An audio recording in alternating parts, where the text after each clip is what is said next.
Historically, we have defined a country's economic growth and well-being through GDP and consumption. However, we discover that this is not necessarily a good measure of economic progress. When we compare a developing country's monetary growth to its development, we are given a better understanding of how we define efficiency and success in the economic system. The growth dilemma explains the disconnect between economic growth and economic efficiency with respect to structural development within a society. It also demonstrates the inequality of monetary growth between the upper and lower classes in an economy as a whole. These two inefficiencies are at the core of the growth dilemma, and are especially prevalent in developing countries around the world. To get a better understanding, we interviewed two people with global perspectives on the topic, both with insight into how it has affected developing nations. My name is Kwesi Kumsin. I'm a math teacher at Western School, and I also founded the Heritage Academy in Bermanisiam, Ghana. I'm Maria Alonso, and I am a clinical psychologist here at Westtown School. Cuban American, I would say, because I was raised here, but I think I have 2 feet in 2 different worlds, the world of the U.S. and then the world of Latin America.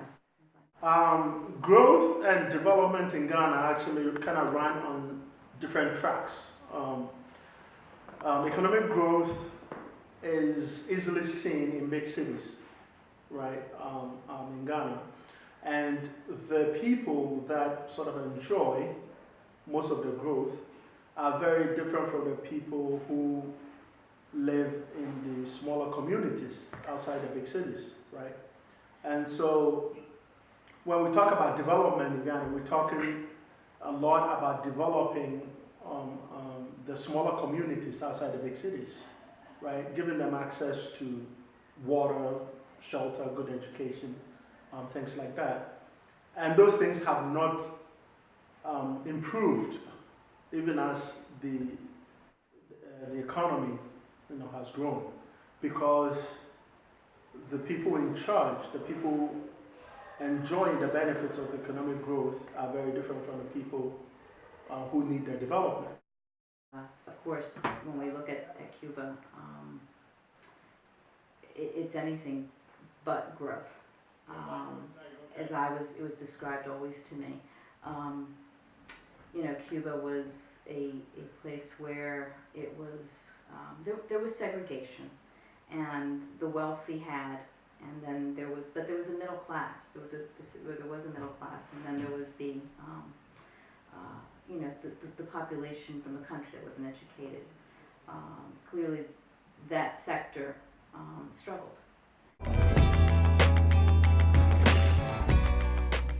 I think wages have gone up a little bit.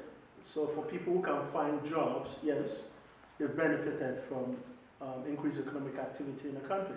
But most of the people in Ghana, are unemployed, or they are subsistence farmers, to be more precise, right?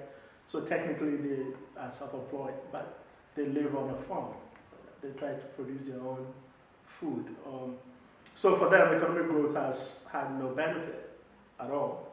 And it comes out in the form of the richer people in Ghana getting richer, and the poorer farmers essentially getting poorer. Well, there is no wealthy in Cuba. Amongst the people, those who are the higher ups, they probably live better, but they are just a select few.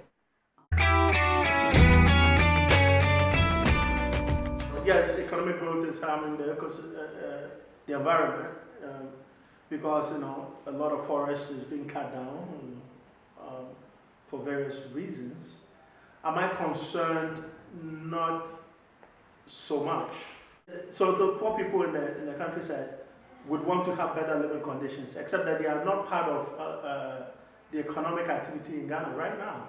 They are outside the main stream of economic activity in Ghana, right?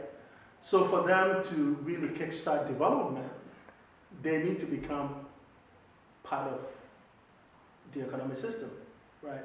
And that means that the economic pie needs to expand to include them, right? So I think that, harm to the environment, the ecosystem, as you said, is going to get worse before it gets better. I think once these people, are brought into the system and they can afford to feed themselves and their kids and, get medical care, then people become more and more conscious of, their impact. You know what my hope is? My hope is that, one day the embargo is lifted, the doors are open.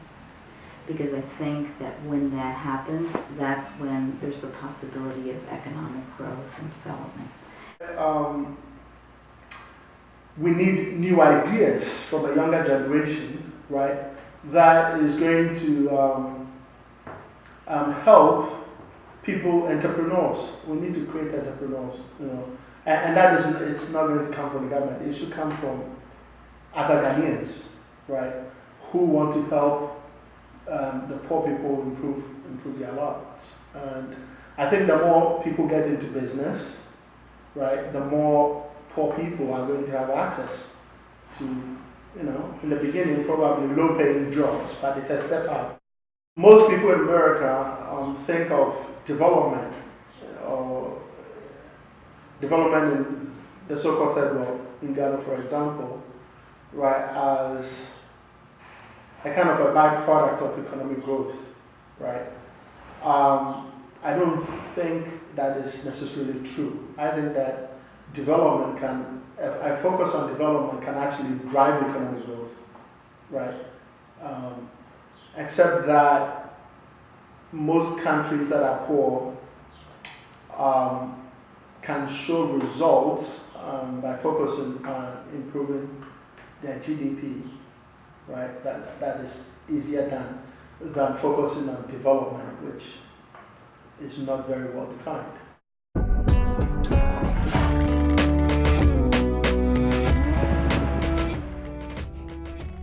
Faith and practice describes integrity as a wholeness and harmony of the various aspects of one's life, and truthfulness in whatever one says and does. Personal integrity helps a group of people create a community of the whole, not in parts. This is what is required in a world where growth is not necessarily equal to development, a world in which economic growth is shared unequally across social classes. Integrity is the key to solving the growth dilemma. In order to continue equal growth and development around the world, we must continue to ask questions to make the world economy more efficient. Questions such as, what factors determine well-being? What can we do to redefine a successful economy? How can we introduce integrity into developing economies?